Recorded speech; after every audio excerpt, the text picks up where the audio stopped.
ಭಾರತ ಮತ್ತು ಪಾಕಿಸ್ತಾನದ ನಡುವೆ ಈಗ ಕದನ ವಿರಾಮ ಘೋಷಣೆಯಾಗಿದೆ. ಕದನ ವಿರಾಮ ಘೋಷಣೆಯಾದರೂ ಕೂಡ ಪಾಕಿಸ್ತಾನ ಯಾವಾಗ ತನ್ನ ನರಿಬುದ್ಧಿಯನ್ನು ತೋರಿಸುತ್ತೋ ಹೇಳೋದಕ್ಕಾಗಲ್ಲ.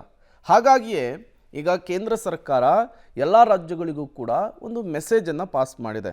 ಅದರಲ್ಲೂ ಕೂಡ ರಾಜ್ಯದಲ್ಲಿ ಕೇಂದ್ರ ಸರ್ಕಾರದ ಮೆಸೇಜ್ನ ಪ್ರಕಾರ ಸೂಕ್ಷ್ಮ ಪ್ರದೇಶದಲ್ಲಿ ಭದ್ರತೆಯನ್ನು ಹೆಚ್ಚಿಸಲಾಗಿದೆ.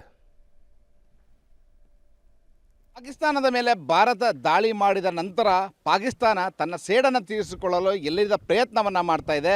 ಒಂದೆಡೆ ಗಡಿಯಲ್ಲಿ ನಿಲ್ಲದ ಗುಂಡಿನ ದಾಳಿ ನಡೀತಾ ಇರುವಂಥದ್ದು, ಜೊತೆಗೆ ದೇಶದ ಒಳಗೂ ಕೂಡ ದಾಳಿ ಮಾಡುವ ಸಾಧ್ಯತೆ ಇರೋದರಿಂದಾಗಿ ಕೇಂದ್ರ ಸರ್ಕಾರ ದೇಶದ ಅತಿ ಸೂಕ್ಷ್ಮ ಪ್ರದೇಶದಲ್ಲಿ ಭದ್ರತೆಯನ್ನು ಹೆಚ್ಚಿಸುವಂತಹ ಕೆಲಸವನ್ನು ಮಾಡಿದೆ. ನೀವು ನೋಡ್ಬೋದು, ಕದ್ರಾ ಜಲಾಶಯ ಭಾಗದಲ್ಲಿ ನಾವು ಇವತ್ತು ನಿಂತಿರುವಂಥದ್ದು. ಕದ್ರಾ ಜಲಾಶಯದ ಮೇಲ್ಭಾಗದಲ್ಲಿ ಯಾರೂ ಕೂಡ ಸಂಚರಿಸುವಂತಿಲ್ಲ. ಯಾಕೆಂದರೆ ಕದ್ರಾ ಜಲಾಶಯದ ಮೇಲ್ಭಾಗದಲ್ಲಿ ವಾಹನಗಳಿಗೂ ಕೂಡ ಸಂಚಾರಕ್ಕೆ ಅವಕಾಶವನ್ನು ಮಾಡಿಕೊಡ್ತಾ ಇದ್ರು. ಇದೀಗ ಈ ಭಾಗದಲ್ಲಿ ಈ ಅವಕಾಶವನ್ನು ಸಂಪೂರ್ಣವಾಗಿ ಬಂದ್ ಮಾಡಲಾಗಿದೆ. ಕೇವಲ ಅಲ್ಲಿಯ ಸಿಬ್ಬಂದಿಗಳು ಮತ್ತು ಅಲ್ಲಿಯ ಅಧಿಕಾರಿಗಳು ಮಾತ್ರ ಆ ಭಾಗದಲ್ಲಿ ಓಡಾಡಬಹುದು. ಇನ್ನು ಕದ್ರಾ ಜಲಾಶಯದ ಮೇಲ್ಭಾಗದಲ್ಲಿ DR ವ್ಯಾನ್ಗಳನ್ನು ಕೂಡ ನಿಲ್ಲಿಸಲಾಗಿದೆ. ಅಲ್ಲಿ ಭದ್ರತೆಯನ್ನು ಕೂಡ ಹೆಚ್ಚಿಸಲಾಗಿದೆ. ಯಾಕೆಂದರೆ ಅಲ್ಲಿಗೆ ನಮಗೆ ಹೋಗ್ಲಿಕ್ಕೆ ಕೂಡ ಪರ್ಮಿಷನ್ ಇಲ್ಲ. ಯಾಕೆಂತಂದರೆ ಆ ಭಾಗದಲ್ಲಿ ನಾವು ಚಿತ್ರೀಕರಣ ಮಾಡಿದರೆ ಆ ಚಿತ್ರೀಕರಣದಿಂದಲೂ ಕೂಡ ಅಪಾಯ ಇರುವಂಥ ಸಾಧ್ಯತೆ ಇದೆ. ಹೀಗಾಗಿ ಆ ಭಾಗದಲ್ಲಿ ಈಗ ಚಿತ್ರೀಕರಣಕ್ಕೂ ಕೂಡ ನಿರ್ಬಂಧವನ್ನು ಮಾಡಲಾಗಿದೆ. ಇನ್ನು ಈ ಭಾಗದಲ್ಲಿ ಯಾವುದೇ ಥರದ ಡ್ರೋನ್ಗಳನ್ನು ಹಾರಿಸುವ ಹಾಗಿಲ್ಲ. ಯಾಕಂತಂದರೆ ಭಾಳಷ್ಟು ಜನ ಟೂರಿಸ್ಟ್ಗಳು ಈ ಭಾಗದಲ್ಲಿ ಬರ್ತಾರೆ, ಈ ಡ್ರೋನನ್ನು ಹಾರಿಸುವಂಥದ್ದು, ಇಲ್ಲಿಯ ಚಿತ್ರಣವನ್ನು ಸೆರೆ ಹಿಡಿಯುವಂಥ ಕೆಲಸವನ್ನು ಮಾಡ್ತಾರೆ.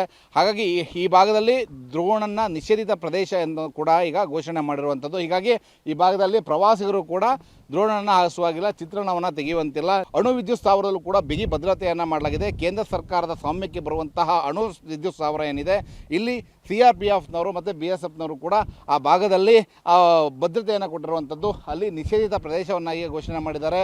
ಅಲ್ಲಿಯ ಸಿಬ್ಬಂದಿಗಳನ್ನು ಹೊರತುಪಡಿಸಿ ಸಾರ್ವಜನಿಕರೇನಿದ್ದಾರೆ ಅವ್ರು ಯಾರಿಗೂ ಕೂಡ ಒಳಭಾಗಕ್ಕೆ ತೆರಳಲಿಕ್ಕೆ ಅವಕಾಶವಿಲ್ಲ.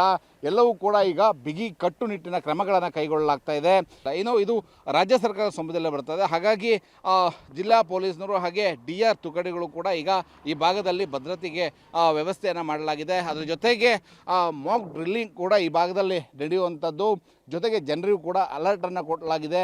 ಮತ್ತು ಯಾರೂ ಕೂಡ ಈ ಭಾಗದಲ್ಲಿ ಸಂಜೆಯ ನಂತರದಲ್ಲಿ ಹೆಚ್ಚು ಓಡಾಡದಂತೆ ಕೂಡ ಸೂಚನೆಯನ್ನು ನೀಡಿರುವಂಥದ್ದು. ಒಟ್ಟಿನಲ್ಲಿ ಉತ್ತರ ಕನ್ನಡ ಜಿಲ್ಲೆಯ ಅತಿ ಸೂಕ್ಷ್ಮ ಪ್ರದೇಶವಾದ ಕದ್ರಾ, ಮಲ್ಲಾಪುರ ಹಾಗೂ ಕದಂಬ ನೌಕಾನೆಲೆಯ ಭಾಗದಲ್ಲಿ ಈಗ ಭದ್ರತೆಗಳನ್ನು ಹೆಚ್ಚಿಸಲಾಗಿದೆ. ಹೀಗಾಗಿ ಯಾವುದೇ ಸಂದರ್ಭದಲ್ಲಿ ಏನೇ ಆದರೂ ಕೂಡ ಅದನ್ನು ಎದುರಿಸಲು ರಾಜ್ಯ ಸರ್ಕಾರವು ಕೂಡ ಈಗ ಸಿದ್ಧತೆಯನ್ನು ಮಾಡಿಕೊಂಡಿದೆ. ಕ್ಯಾಮ್ರಾಮನ್ ಸುರೇಂದ್ರ ಜೊತೆ ನವೀನ್ ಸಾಗರ್, ಪಬ್ಲಿಕ್ TV, ಕಾರವಾರ. ರಾಷ್ಟ್ರದ ಪ್ರಸ್ತುತ ಬೆಳವಣಿಗೆ ಹಿನ್ನೆಲೆಯಲ್ಲಿ ಇದೀಗ ರಾಜ್ಯ ಸರ್ಕಾರ ರಾಜ್ಯದ 17 ಅಣೆಕಟ್ಟುಗಳೇನಿದೆ ಆ ಅಣೆಕಟ್ಟುಗಳಿಗೆ ಈಗಾಗಲೇ ಭದ್ರತೆಯನ್ನು ನಿಯೋಜನೆ ಮಾಡಬೇಕು ಅಂತ ಆದೇಶವನ್ನು ಹೊರಡಿಸಿರ್ತಕ್ಕಂಥದ್ದು. ಈ ನಿಟ್ಟಿನಲ್ಲಿ ಕೊಡಗಿನ ಹಾರಂಗಿ ಜಲಾಶಯದಲ್ಲೂ ಕೂಡ ಭದ್ರತೆಯನ್ನು ಹೆಚ್ಚಾಗಿ ನಿಯೋಜನೆ ಕೂಡ ಮಾಡಿರ್ತಕ್ಕಂಥ ನಾವು ದೃಶ್ಯದಲ್ಲಿ ನೋಡ್ಬೋದು.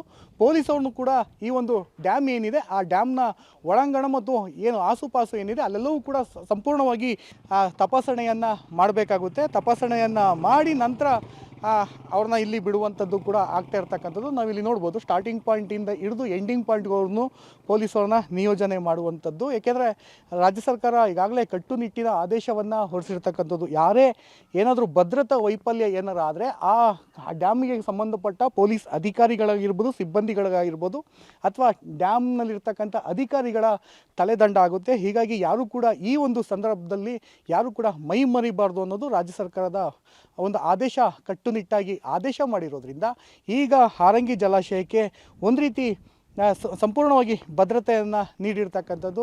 ಸರ್, ಯಾವ ಉದ್ದೇಶಕ್ಕಾಗಿ ಒಂದು ರೀತಿ ತಪಾಸಣೆಯನ್ನು ಮಾಡ್ತಿದ್ದೀರಾ? ಏನೆಲ್ಲ ಕ್ರಮ ವಹಿಸಬೇಕು ಅಂತ ಸರ್ಕಾರದಿಂದ ಆದೇಶ ಬಂದಿದೆ ಸರ್? ಮೀನುವೆಲ್ಲ ಸರ್ಕಾರದಿಂದನೂ ಒಂದು ಆದೇಶ ಬಂದಿದೆ. ಈ ಥರ ಭದ್ರತೆ ದೃಷ್ಟಿಯಿಂದ ಡ್ಯಾಮ್ನ ಸುರಕ್ಷತಾ ದೃಷ್ಟಿಯಿಂದ ನೀಟಾಗಿ ಸೇಫ್ಟಿಯಾಗಿ ಇಟ್ಕೊಳ್ಳಿ ಅಂತ. ಅದನ್ನು ನಾವೇನು ಮಾಡ್ತೀವಿ, ನಮ್ಮ ಕರ್ನಾಟಕ ಸ್ಟೇಟ್ ಇಂಡಸ್ಟ್ರಿಯಲ್ ಫೋರ್ಸ್ ಅಂದ್ಬಿಟ್ಟಿದೆ, ಅವ್ರಿಗೆ ನಾವು ಡಿಪ್ಲಾಯ್ ಮಾಡ್ಕೊಂಡಿದ್ದೀವಿ. ಅವ್ರು ಅದನ್ನು ನೋಡ್ಕೋತಾರೆ, ಅದನ್ನು ವ್ಯವಸ್ಥೆನ, ಭದ್ರತೆ ವ್ಯವಸ್ಥೆನ ಅವ್ರು ನೋಡ್ಕೋತಾರೆ. ಮತ್ತು ಸಿವಿಲ್ ಪೊಲೀಸು ಇರ್ತಾರೆ ಲೋಕಲಲ್ಲಿ, ಅವರು ಇದ್ದವರು ಏನಾದ್ರು ಆ ಥರದ್ದು ಏನಾದ್ರು ಇದ್ದರೆ ಇನ್ಫಾರ್ಮೇಷನ್ ಕೊಡ್ತಾರೆ ಮತ್ತು ಅದನ್ನು ಭದ್ರತೆನ ಅವ್ರು ನೋಡ್ಕೋತಾರೆ.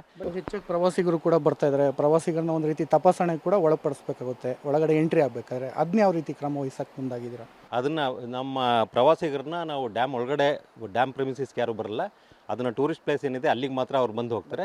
ಈಗ ಇದಾಗಿರೋದ್ರಿಂದ ಈಗ ಹೆಚ್ಚಿನ ಸುರಕ್ಷತೆ ದೃಷ್ಟಿಯಿಂದ ಪೊಲೀಸ್ನವ್ರಿಗೆ ಹೇಳ್ಬಿಟ್ಟು ಇನ್ನೊಂದು ಸ್ವಲ್ಪ ಸೇಫ್ಟಿ ವೈಸಲ್ಲಿ ಅವ್ರನ್ನ ಹೆಚ್ಚು ತಪಾಸಣೆಗಳು ಒಳಪಡಿಸೋದಕ್ಕೆ ಇನ್ಫಾರ್ಮೇಷನ್ ಕೊಡ್ತೀವಿ ಅಷ್ಟೇ. ಸೊ ಇವಿಷ್ಟು ಇಲ್ಲಿ ಅಧಿಕಾರಿಯಾಗಿರ್ತಕ್ಕಂಥವ್ರು ಹೇಳುವಂಥ ಮಾತುಗಳು. ಹೆಚ್ಚಾಗಿ ಭದ್ರತೆಯನ್ನು ನಾವು ಡ್ಯಾಮ್ಗೆ ನೀಡಬೇಕಾಗುತ್ತೆ. ಸರ್ಕಾರದ ಆದೇಶ ಏನಿದೆ ಅದನ್ನು ನಾವು ಪಾಲನೆ ಮಾಡಲಿಕ್ಕೆ ಇವತ್ತು ಏನು ಅಧಿಕಾರಿಗಳ ತಂಡವೇ ಒಂದು ಹಾರಂಗಿ ಡ್ಯಾಮ್ನ ಭಾಗಕ್ಕೆ ಬಂದು ಇಲ್ಲೆಲ್ಲವೂ ಕೂಡ ತಪಾಸಣೆಯನ್ನು ಮಾಡ್ತಿದ್ದೀವಿ ಅನ್ನೋದು ಹೇಳ್ತಾ ಇದ್ದಾರೆ.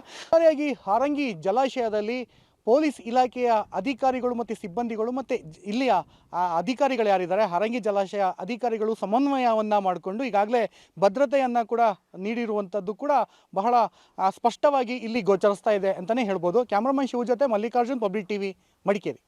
ಪಾಕಿಸ್ತಾನದ ಭಯೋತ್ಪಾದಕರು ಪಹಲ್ಗಾಮ್ನಲ್ಲಿ ಹಿಂದೂಗಳ ನರಮೇಧವನ್ನು ಮಾಡಿದ್ರು, ಹತ್ಯಾಕಾಂಡವನ್ನು ಮಾಡಿದ್ರು. ಅದಾದಮೇಲೆ ಭಾರತ ಆಪರೇಷನ್ ಸಿಂಧೂರ ಹೆಸರಿನಲ್ಲಿ ಪ್ರತಿದಾಳಿಯನ್ನು ಮಾಡಿ ಸೇಡು ತೀರಿಸ್ಕೊಂಡಿತ್ತು.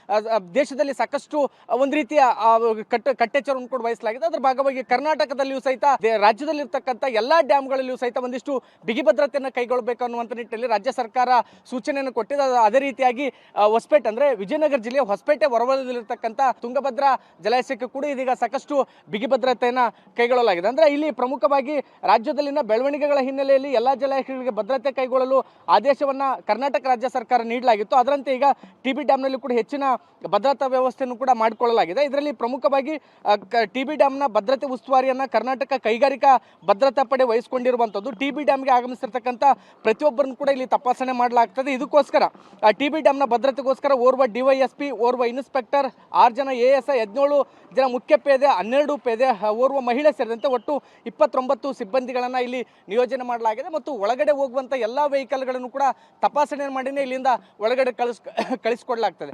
ಯಾವುದೇ ರೀತಿಯಿಂದ ಅಚಾತುರ್ಯ ನಡಿಬಾರ್ದು ಅನ್ನುವಂಥ ಕಾರಣಕ್ಕೋಸ್ಕರ ಸರ್ಕಾರದ ಆದೇಶವನ್ನು ಪಾಲಿಸೋದ್ರ ಮೂಲಕ ಇಲ್ಲಿ ಸಾಕಷ್ಟು ಕಠಿಣವಾಗಿ ತಪಾಸಣೆಗಳನ್ನು ಕೂಡ ಮಾಡಲಾಗ್ತದೆ. ಅದಕ್ಕೋಸ್ಕರ ಒಂದಿಷ್ಟು ಮೆಟಲ್ ಡಿಟೆಕ್ಟರ್ನ್ನು ಕೂಡ ಇಲ್ಲಿ ಅಳವಡಿಸೋದ್ರ ಮೂಲಕ ವೆಹಿಕಲ್ಗಳನ್ನು ಕೂಡ ಬಿಗಿಯಾಗಿ ತಪಾಸಣೆಯನ್ನು ಮಾಡಲಾಗ್ತದೆ. ಯಾಕಂದರೆ ಯಾವುದೇ ರೀತಿಯ ಅಚಾತುರ್ಯ ನಡಿಬಾರ್ದು ಅನ್ನುವಂಥ ಕಾರಣಕ್ಕೋಸ್ಕರ. ಮತ್ತೊಂದು ಕಡೆಗೆ ದೃಶ್ಯಾವಳಿಗಳಲ್ಲಿ ತೋರಿಸ್ತಾ ಹೋಗ್ತೇನೆ. ಅಂದರೆ ಈಗಾಗಲೇ ತುಂಗಭದ್ರಾ ಜಲಾಶಯಕ್ಕೆ ಪ್ರತಿದಿನವೂ ಕೂಡ ಸಾಕಷ್ಟು ಸಂಖ್ಯೆಯಲ್ಲಿ ಪ್ರವಾಸಿಗರು ಬರ್ತಾರೆ. ಅಂದರೆ ಒಂದು ದಿನಕ್ಕೆ ಹೆಚ್ಚು ಕಡಿಮೆ 5,000ರಿಂದ 10,000 ಜನರು ನಾರ್ಮಲ್ ಡೇಸ್ನಲ್ಲಿ ತುಂಗಭದ್ರಾ ಜಲಾಶಯಕ್ಕೆ ವೀಕ್ಷಣೆಗೋಸ್ಕರ ಬರ್ತಾರೆ.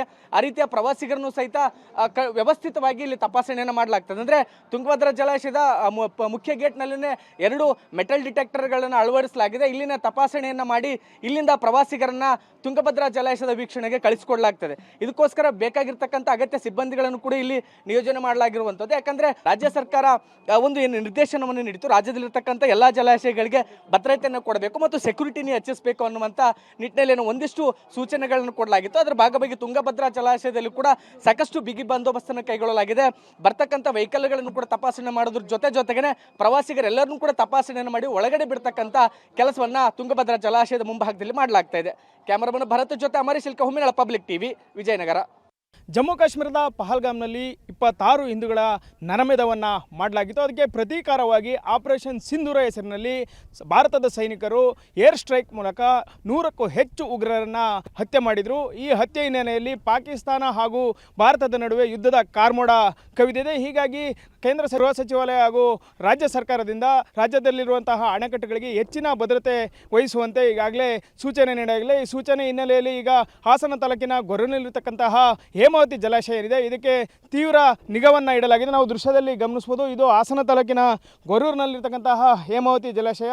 2922 ಅಡಿಗಳಷ್ಟು ಇರತಕ್ಕಂತಹ ಈ ಜಲಾಶಯದಲ್ಲಿ ಈಗ ಸದ್ಯ 20 TMC ನೀರಿದೆ. 37 TMC ನೀರಿನ ಸಂಗ್ರಹ ಸಾಮರ್ಥ್ಯವನ್ನು ಹೊಂದಿರತಕ್ಕಂತಹ ಹೇಮಾವತಿ ಜಲಾಶಯದಿಂದ ಹಾಸನ ಜಿಲ್ಲೆಗೆ ಮಾತ್ರವಲ್ಲದೆ ತುಮಕೂರು, ಮಂಡ್ಯ, ಮೈಸೂರು ಜಿಲ್ಲೆಗಳು ಸಹ ರೈತರಿಗೆ ಕೃಷಿಗೆ ನೀರನ್ನು ಹರಿಸಲಾಗ್ತಾ ಇದೆ. ಈಗ ಯುದ್ಧ ಆಗ್ಬೋದು ಅಥವಾ ಪಾಕಿಸ್ತಾನ ಏರ್ ಸ್ಟ್ರೈಕ್ ಮೂಲಕ ಅಥವಾ ಡ್ರೋನ್ ಮೂಲಕ ಅಟ್ಯಾಕನ್ನು ಮಾಡ್ಬೋದು ಅನ್ನೋ ಹಿನ್ನೆಲೆಯಲ್ಲಿ ಹೇಮಾವತಿ ಜಲಾಶಯಕ್ಕೆ ಬಿಗಿ ಭದ್ರತೆಯನ್ನು ನೀಡಲಾಗಿದೆ.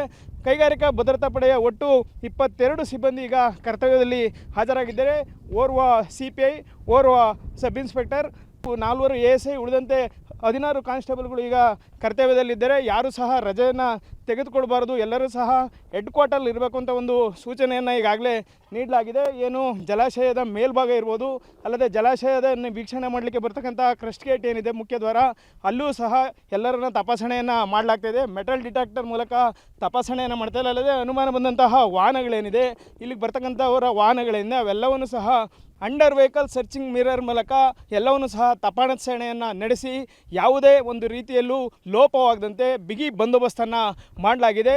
ಸದ್ಯ ಗೊರೂರಿನಲ್ಲಿ ಈಗ ಹೇಮಾವತಿ ಜಲಾಶಯ ಏನಿದೆ, ಈ ಜಲಾಶಯದಲ್ಲಿ ಕೈಗಾರಿಕಾ ಭದ್ರತಾ ಪಡೆಯ ಕಣ್ಗಾವಲಿದ್ದು ಯಾವುದೇ ಒಂದು ದಾಳಿ ಆಗದಾಗ ಯಾವ ರೀತಿ ಕ್ರಮಗಳನ್ನು ಕೈಗೊಳ್ತೀವಿ ಅಂತ ಈಗಾಗಲೇ ಡೆಮೋ ಮೂಲಕ ಅವರ ಹಿರಿಯ ಅಧಿಕಾರಿಗಳಿಗೆ ಏನು ತಿಳಿಸಲಾಗಿದೆ. ಏನು ರಾಜ್ಯ ಸರ್ಕಾರ ಹಾಗೂ ಕೇಂದ್ರ ಗೃಹ ಸಚಿವಾಲಯದಿಂದ ಆದೇಶ ಬಂದಿತ್ತು. ಈ ಆದೇಶ ಬಂದ ಕೂಡಲೇ ಈಗ ಇನ್ನಷ್ಟು ಭದ್ರತೆಯನ್ನು ಹೆಚ್ಚಿಸಿ ತೀವ್ರ ನಿಗಾವನ್ನು ಇಡಲಾಗಿದೆ. ಕ್ಯಾಮ್ರಾ ಪರ್ಸನ್ ನಾಗರ ಜೊತೆ ಶಶಿಧರ್ ಬಿಸಿ, ಪಬ್ಲಿಕ್ ಟಿವಿ, ಗೊರೂರು. ಭಾರತ ಪಾಕಿಸ್ತಾನದ ಮೇಲೆ ಅಟ್ಯಾಕ್ ಮಾಡಿದ ನಂತರದಲ್ಲಿ ದೇಶದಲ್ಲೂ ಕೂಡ ಒಂದು ರೀತಿಯಾದಂಥ ಆತಂಕದ ಪರಿಸ್ಥಿತಿಗಳು ಕೂಡ ನಿರ್ಮಾಣವಾಗಿದ್ದಾವೆ. ಪ್ರಮುಖವಾದಂತಹ ನಗರಗಳು ಮತ್ತು ಪ್ರಮುಖವಾದಂತಹ ಸ್ಥಳಗಳಲ್ಲಿ ಭದ್ರತೆಯನ್ನು ಕೂಡ ಮುಂಜಾಗ್ರತಾ ದೃಷ್ಟಿಯಿಂದ ಹೆಚ್ಚು ಮಾಡಿರುವಂಥದ್ದು. ಈಗ ನಾವು ನಿಂತಿರುವಂಥದ್ದು ಮಂಡ್ಯ ಜಿಲ್ಲೆಯ KRS ಜಲಾಶಯದ ಮುಂಭಾಗದಲ್ಲಿ ನಿಂತಿದ್ದೇವೆ. KRS ಜಲಾಶಯಕ್ಕೆ ಮುನ್ನೆಚ್ಚರಿಕೆಯ ಕ್ರಮವಾಗಿ ಭದ್ರತೆಯನ್ನು ಕೂಡ ಒಟ್ಟು ಹೆಚ್ಚು ಮಾಡಲಾಗಿದೆ. ಕೈಗಾರಿಕಾ ಭದ್ರತಾ ಪಡೆಯವರನ್ನ ಹೆಚ್ಚಿನದಾಗಿ ನಿಯೋಜನೆಯನ್ನು ಮಾಡಿರುವಂಥದ್ದು ತಾವೀಗ ಗಮನಿಸ್ತಾ ಇದ್ದೀರಿ. ಇದು ಮಂಡ್ಯ ಜಿಲ್ಲೆಯ KRS ಜಲಾಶಯದ ಚಿತ್ರ. ಒಟ್ಟು 56 ಜನ ಸಿಬ್ಬಂದಿಗಳನ್ನು ಪ್ರಮುಖವಾಗಿ ಇಡೀ ಜಲಾಶಯದ ಭದ್ರತೆಗೆ ನಿಯೋಜನೆಯನ್ನು ಮಾಡಲಾಗಿದೆ. ವಿವಿಧ ಹಂತದ ಅಧಿಕಾರಿಗಳು ಕೂಡ ಇದರಲ್ಲಿ ಇದ್ದಾರೆ.